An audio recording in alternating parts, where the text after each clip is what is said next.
Hi. So today in this video, we'll talk about the choice-based approach. Okay, and in contrast to the previously discussed preference-based approach, those will be the different approaches that we're going to use to discuss the individual's decision making. Right. So the choice-based approach is it's not very similar to a preference-based approach.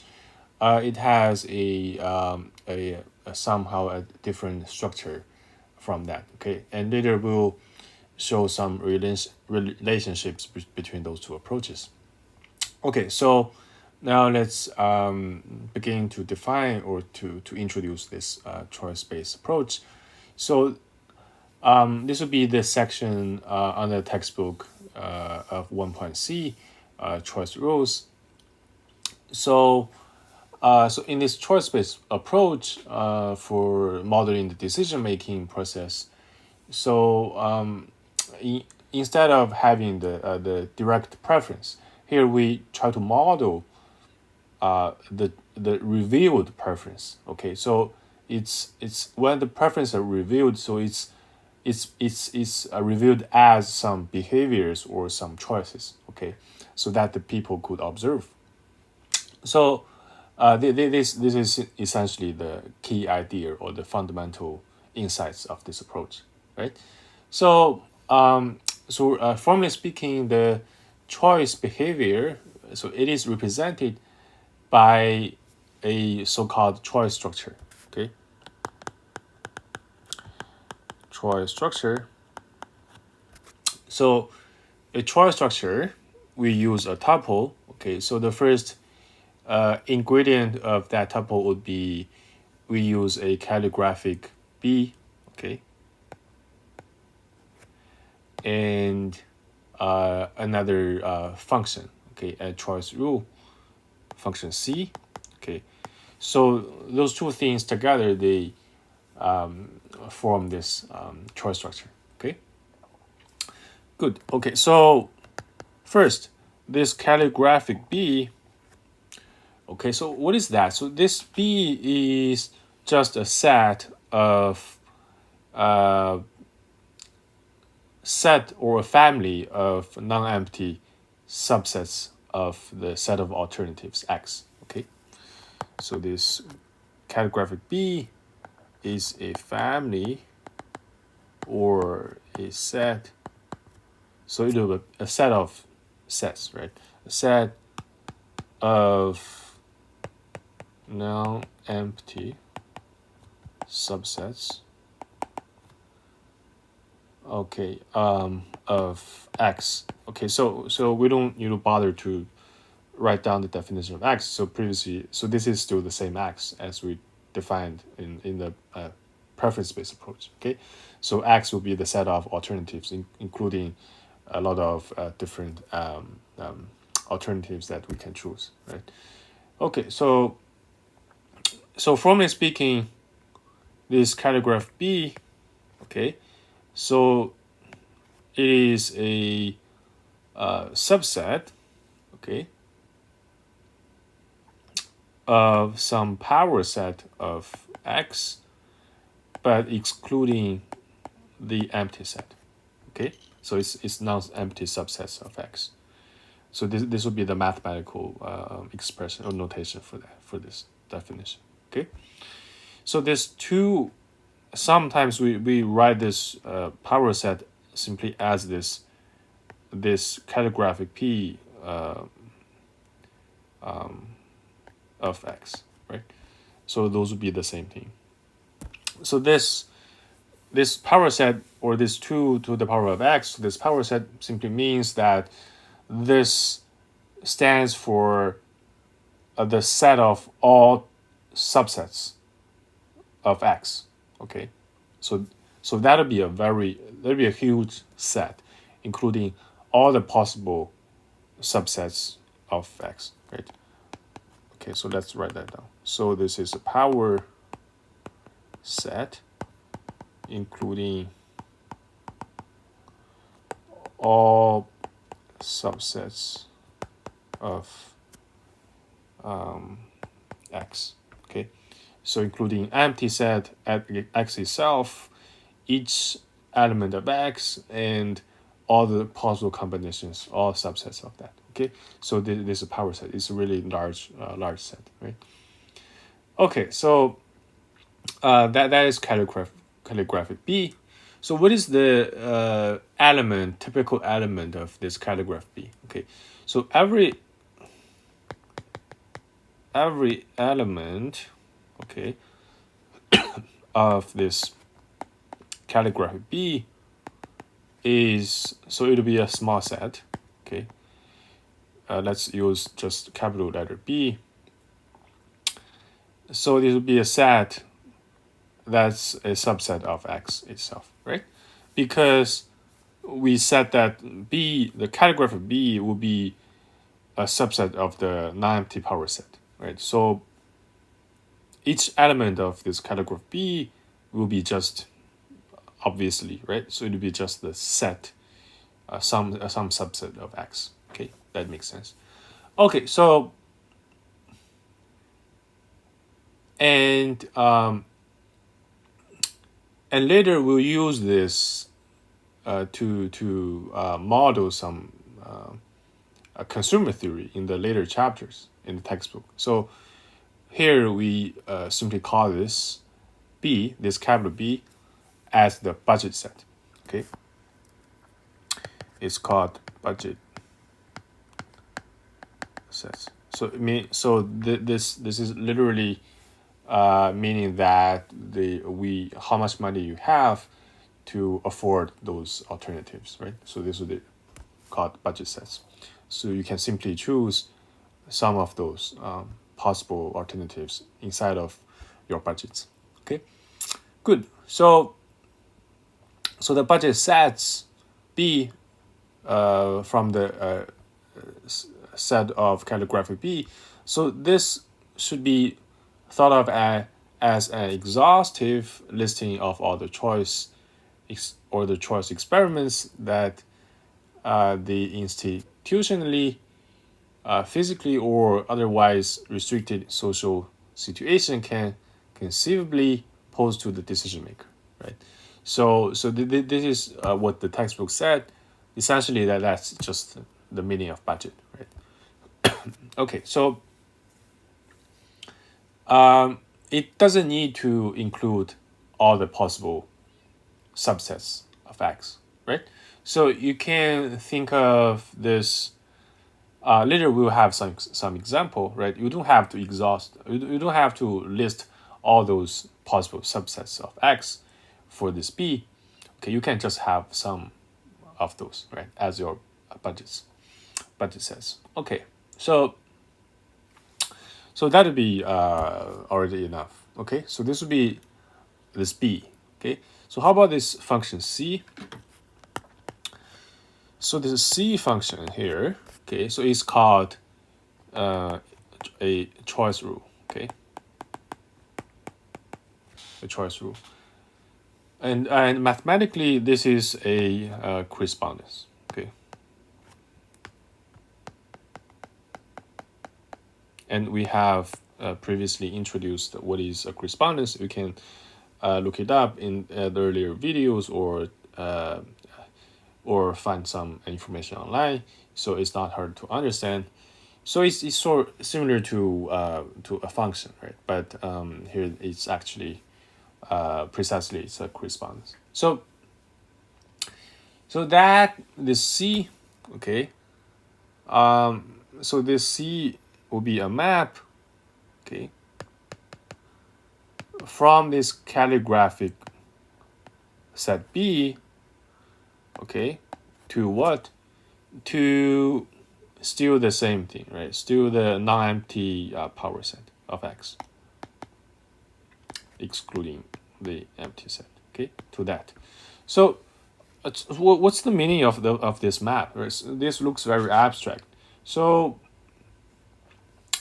here, so for every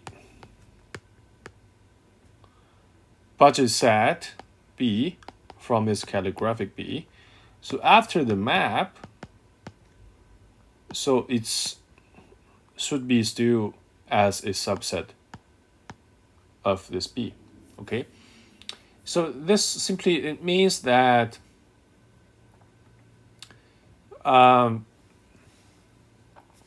here we have this map from the calligraphic B to the power set of X, excluding the empty set. So this means that we simply can make some choice, okay, from the so this would be the set, right? So the element would be the budget set. So we can make some choice to map from the budget set to any subset of X. Okay, so now imagine that you have some budget set, then you can inside of the budget set, then you can simply choose like some element of that, or maybe two elements or any combination, simply any possible subset of X. Okay, and that will be very clear for us to understand. So later we'll use another example to help us to understand this further. Okay. Okay, so let's see what did the textbooks say about this. So on the textbook, we can read that it says that so this C will be a choice rule and that assigns a non-empty set of chosen elements, and like we said here, so this after the map, so this CB will be still a subset of B for every budget set B. Okay, good. And when this CB, it contains a single element, that element is the individual's choice from among the alternatives in B, right? So as we said, you can choose maybe one element or one alternative from X, right, to inside of this B, but you may choose more than one element, more than one alternative, right? So it's also possible. So in this case, you can regard this choice as those, maybe if you choose two, then you can regard this two as they're equally good for you, right? If you choose one, then you may think that under this budget, then you will think that this item or this alternative will be the best for you, best choice for you. Okay, so those would be the interpretations of this C, of this choice rule, right? Okay, and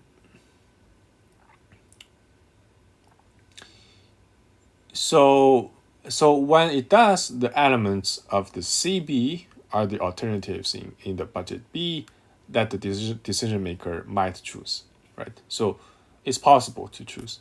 So that means they are your acceptable alternatives in B.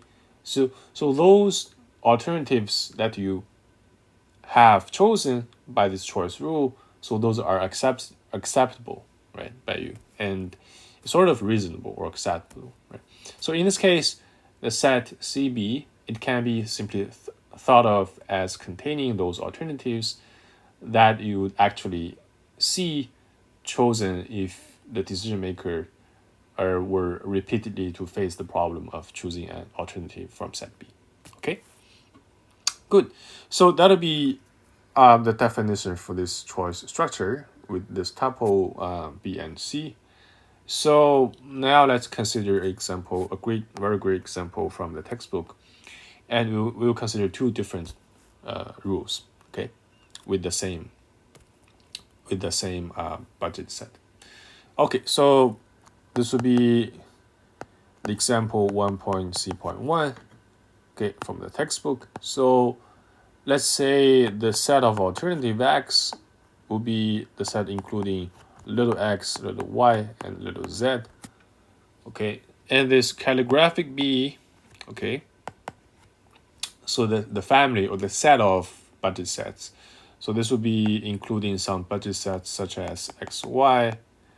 Okay, so you may face those different kinds of budgets, right? So sometimes you can afford x, y, and sometimes you can afford x, y, z. Okay, so those will be different scenarios you might face.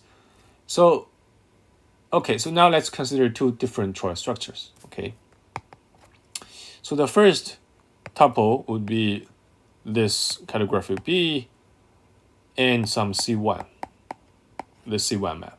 Okay, so this C1 is such that let's expand that. Okay, so C1 given, let's say if you face this budget X and Y, then you want to choose X. Okay, so when you look at X and Y, so you simply choose X. But if you look at X, Y, Z together, okay, so in this case, you still choose X. Okay, so this intuitively speaking, right, to have some intuition about this choice rule, so you may think that, okay, well, no matter if you are facing XY or XYZ or those two different budgets, you always like to choose X. So it seems that X is mostly preferred by you, right? No matter what you are facing, okay, under those two different situations. Okay, so that's very reasonable, right? That'll be the first choice rule. Okay, so let's consider another possible choice structure. Okay, so it'll be containing another different choice rule. So we still use the same calligraphic B, so this doesn't change, but we want to change this to some other choice map, choice rule, so which is called C2. So let's say C2 instead of C1. So C2 such that, let's say for the first situation here, if you face X and Y as the budget, then you still choose X, okay? However, if you face the other one, X, Y, Z, okay? So in this case, you can simply choose more than one element. So let's say in this case, you might want to choose either X or Y, okay? So in this case, so we can see that X chosen whenever the decision maker faces the budget XY, but if the decision maker faces budget XYZ, then we may see that either X or Y can be chosen. Okay, so that's the interpretation of those two different of the second choice structure. Okay, good. So those would be some possible examples of the choice structures. And actually, the second one has a little quote unquote problem. Okay, so but it's not really a problem. But later we'll see that what do I mean by this problem here in the second choice structure here. Okay. All right. So that'll be a Greek example. And next, let's first before we give you the hint or the answer to what was the problem for the second example here of this choice rule. So before that, now let's first try to define some very important property that the choice structure satisfies. Okay, as we did when we studied the preference-based approach, right? So we still remember that in preference-based approach, in the preference relations, we normally assume that, or we define that the some preference relation would be rational if it is transitive and complete, right? So here we have some similar definition or similar property that we need to use those choice-based approach, right? So this property is called weak axiom of revealed preference, okay? Or in short, it's called WERP, okay? A great short name, but in full name is pretty long, okay? So now let's give this from definition. So this will be the definition 1.c.1, okay? So let's say this choice structure, okay, let's maybe we should write this in a full sentence, right? So the choice structure Okay, sometimes it'll be interesting that we wanna ask that how do those researchers or how do those people they could think of all those kind of different models to model the decision making process, right? And it's really interesting for us to appreciate or to have a deeper look into those definitions and propositions. Okay, so the choice structure, okay, this calligraphic B and this choice rule C. Okay, so it satisfies the weak axiom. Okay, so here this is already an axiom, right? So it looks like physics, but it's not. Reviewed preference. Okay, so if the following property holds, okay. Good. So what is this weak axiom of reviewed preference? Okay, so it's called warp. Okay, so formally, if for some budget set B, let's say with two alternatives x, y in that, if for some x, y we have this x is after the map CB, if x is in that, okay, if x will be something that we choose, then for some other budget B prime, and with this budget, and what happens is that still xy in this budget B prime, and also we have some condition here is that y is actually chosen here after the map, okay, for B prime.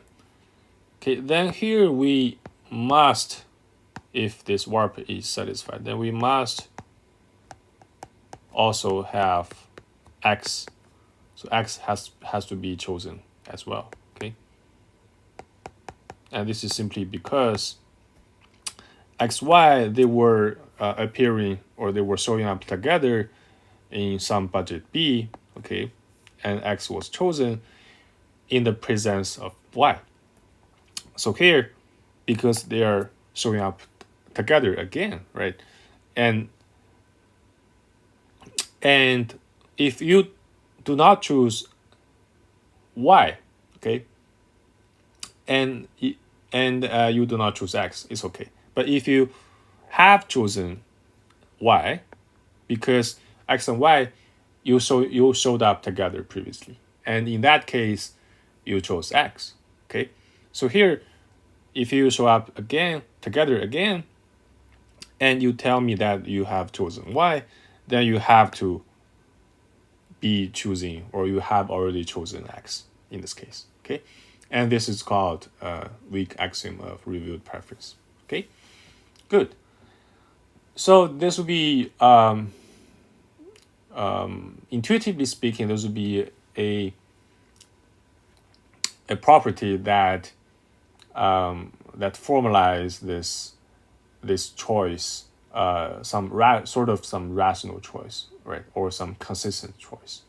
That if you face some different budgets, and your choices across different budget sets, you have to have some consistency, right?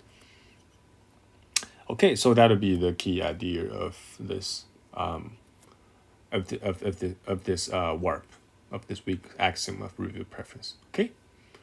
All right. So now we have introduced this definition of this warp, this property.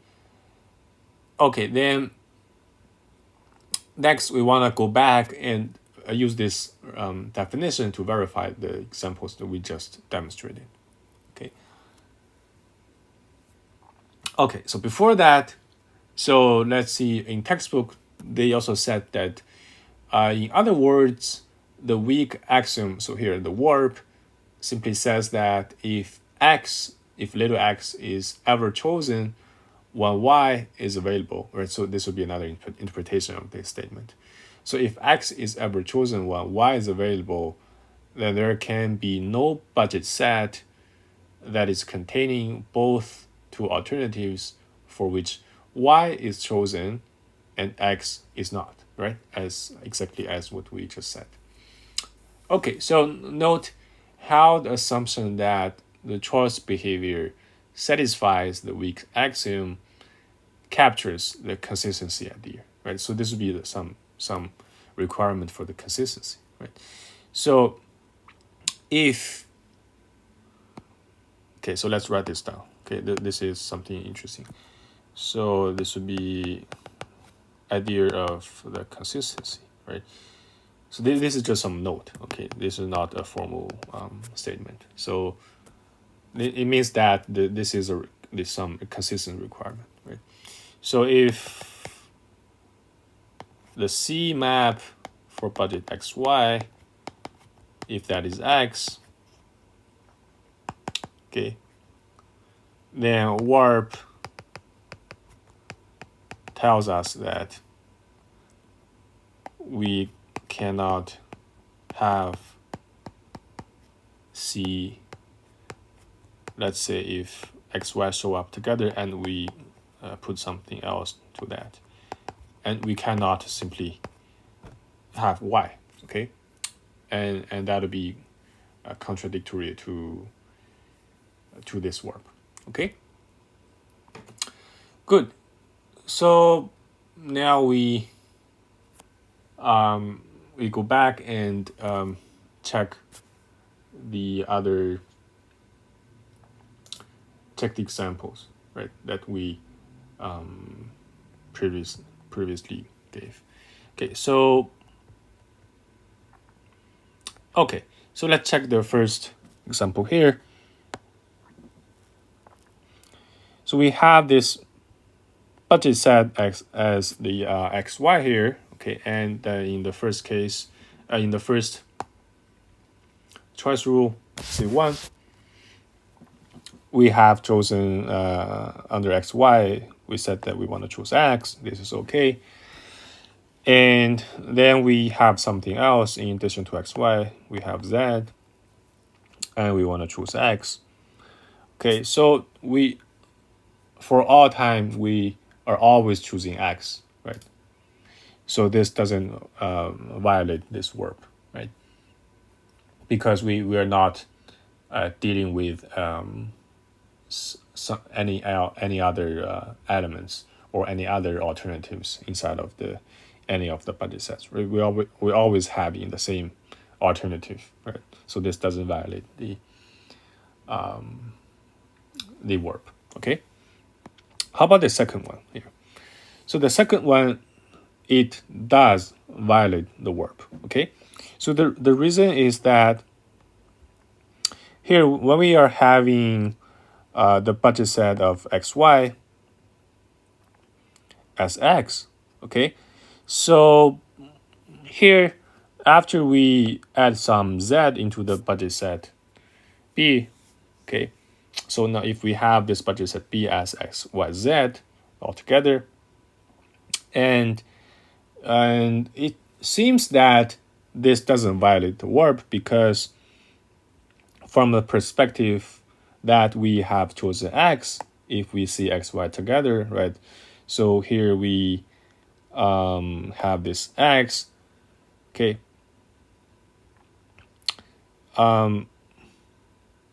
We have this y, right, and we have this x, right? So this is exactly what we have stated. But okay, so if you